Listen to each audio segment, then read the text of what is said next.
astronomer J. Allen Hynek, was the first who classified UFO incidents as close encounters. When the US government tapped the academic to help investigate UFOs, he was initially a skeptic. But not for long. It's September 1947, and the US Air Force has a problem. A rash of reports about mysterious objects in the skies has the public on edge, and the military baffled. The Air Force needs to figure out what's going on, and fast.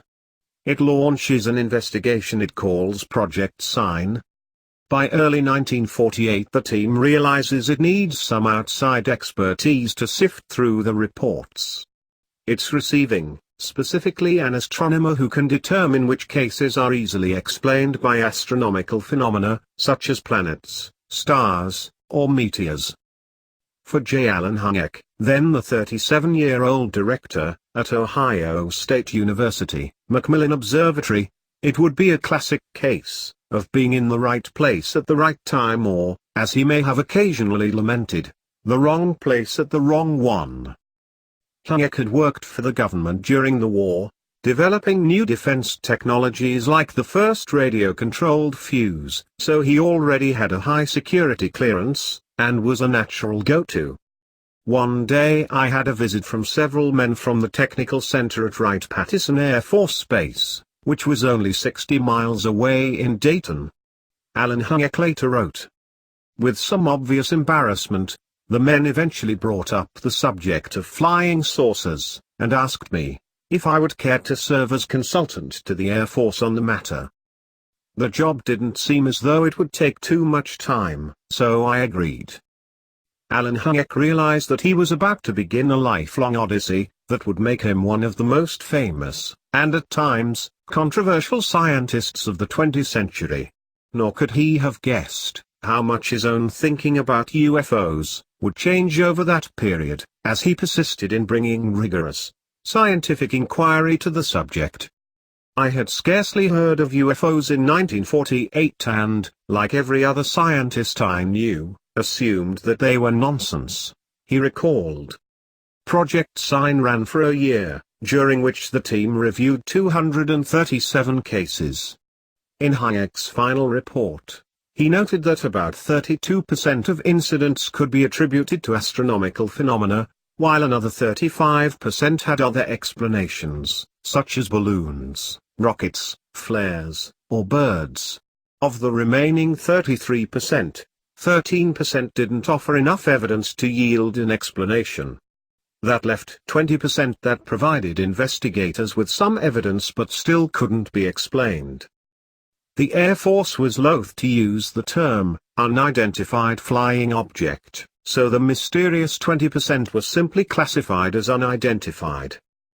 In February 1949, Project Sign was succeeded by Project Grudge. While Sign offered at least a pretense of scientific objectivity, Grudge seems to have been dismissive from the start, just as its angry-sounding name suggests. Hynek, who played no role in Project Grudge, said it took as its premise that UFOs simply could not be. Perhaps not surprisingly, its report, issued at the end of 1949, concluded that the phenomena posed no danger to the United States, having resulted from mass hysteria, deliberate hoaxes, mental illness, or conventional objects that the witnesses had misinterpreted as otherworldly. It also suggested the subject wasn't worth further study. Project Blue Book is born. That might have been the end of it. But UFO incidents continued, including some puzzling reports from the Air Force's own radar operators. The national media began treating the phenomenon more seriously.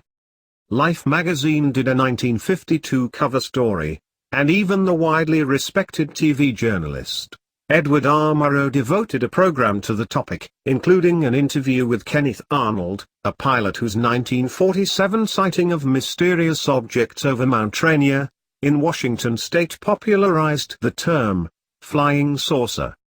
The Air Force had little choice but to revive Project Grudge, which soon morphed into the more benignly named Project Blue Book. Hynek joined Project Blue Book in 1952, and would remain with it until its demise in 1969. For him, it was a side gig as he continued to teach, and to pursue other, non-UFO research, at Ohio State. In 1960 he moved to Northwestern University in Evanston, Illinois, to chair its astronomy department. As before, Hynek's role was to review the reports of UFO sightings, and determine whether there was a logical astronomical explanation. Typically that involved a lot of unglamorous paperwork. But now and then, for an especially puzzling case, he had a chance to get out into the field. There he discovered something he might never have learned from simply reading the files. How normal the people who reported seeing UFOs tended to be. The witnesses I interviewed could have been lying, could have been insane, or could have been hallucinating collectively, but I do not think so, he recalled in his 1977 book, The Hynek UFO Report. Their standing in the community, their lack of motive for perpetration of a hoax, their own puzzlement at the turn of events they believe they witnessed, and often their great reluctance to speak of the experience, all lend a subjective reality to their UFO experience. For the rest of his life Hynek would deplore the ridicule that people who reported a UFO sighting often had to endure, which, in turn, caused untold numbers of others to never come forward. It wasn't just unfair to the individuals involved, but meant a loss of data that might be useful to researchers. Given the controversial nature of the subject, it's understandable that both scientists and witnesses are reluctant to come forward, says Jacques Vallée, co-author with Dr. Hynek of The Edge of Reality, a progress report on unidentified flying objects. Because their life is going to change. There are cases where their house is broken into. People throw stones at their kids. There are family crises, divorce, and so on. You become the person who has seen something that other people have not seen. And there is a lot of suspicion attached to that.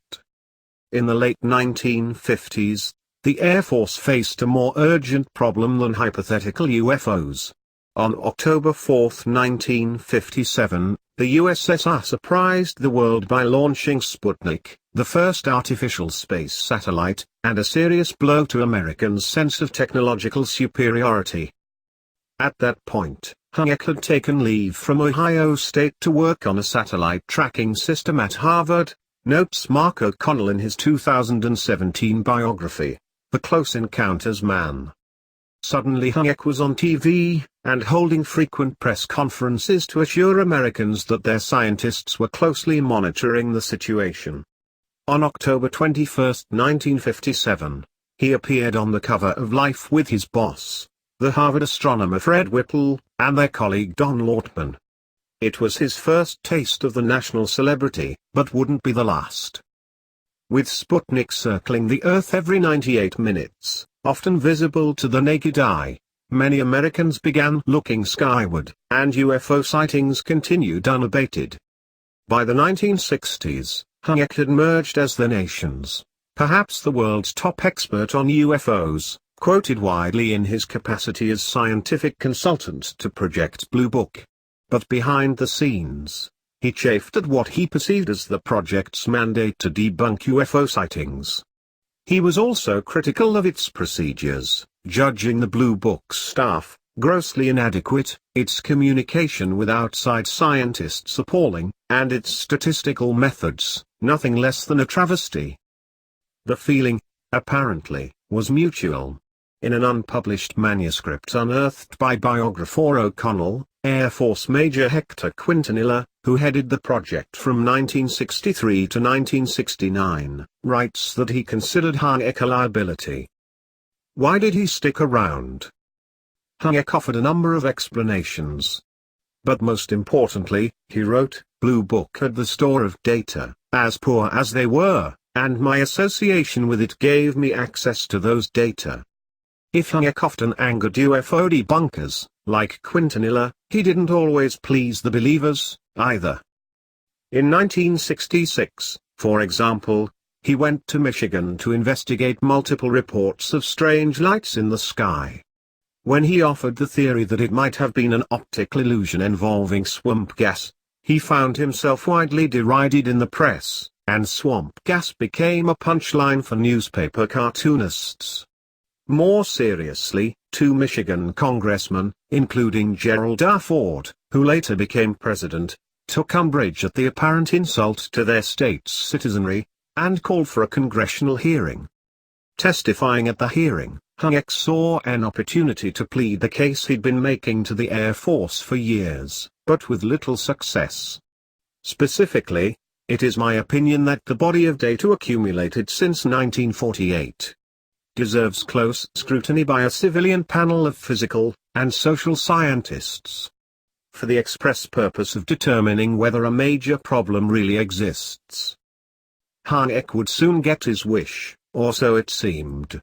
Now facing greater scrutiny in Congress, the Air Force established a civilian committee of scientists to investigate UFOs, chaired by a University of Colorado physicist, Dr. Edward U. Condon. Hynek, who would not be on the committee, was hopeful at first. But he lost faith 2 years later when the committee issued what came to be known as the Condon Report. He called the report rambling, and poorly organized, and Condon's introductory summary singularly slanted. Though the report cited numerous UFO incidents its researchers couldn't explain, it concluded that further extensive study of UFOs probably cannot be justified. It was exactly what Hynek wouldn't have wanted. The following year, 1969, Project Blue Book shut down for good. The end of Blue Book proved a turning point for Hynek. As O'Connell writes, he found himself suddenly liberated from the frustrations, compromises, and bullying of the U.S. Air Force. He was a free man. Meanwhile, sightings continued around the world. Hynek later quipped, apparently did not read the Condon report, and he went on with his research. In 1972, he published his first book, The UFO Experience. Among its contributions to the field, it introduced Hynek's classifications of UFO incidents he called close encounters.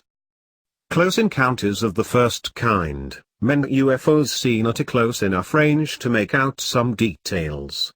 In a close encounter of the second kind, the UFO had a physical effect, such as scorching trees, frightening animals, or causing car motors to suddenly conk out. In close encounters of the third kind, witnesses reported seeing occupants in, or near a UFO. Though less remembered now, Hynek also provided 3 classifications for more distant encounters. Those involved UFOs seen at night, during the day, or on radar screens.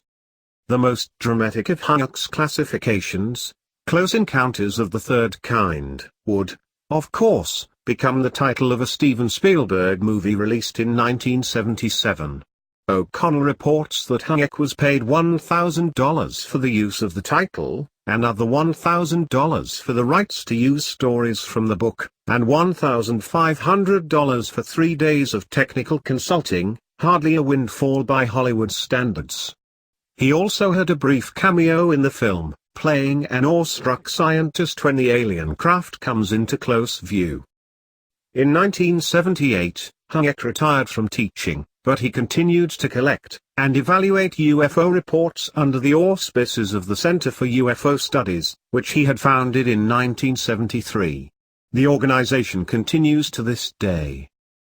Hynek died in 1986 at age 75, the result of a brain tumor. He hadn't solved the riddle of UFOs, but, perhaps more than anyone else, he had made trying to solve that riddle a legitimate scientific pursuit. The main thing I got from my father in this whole thing was how important it was to keep an open mind, says his son, Joel Hynek, who as a young ham radio operator used to record many of his father's witness interviews. He kept saying, we don't know still everything there is to know about the universe. There could be aspects of physics that we haven't come upon yet,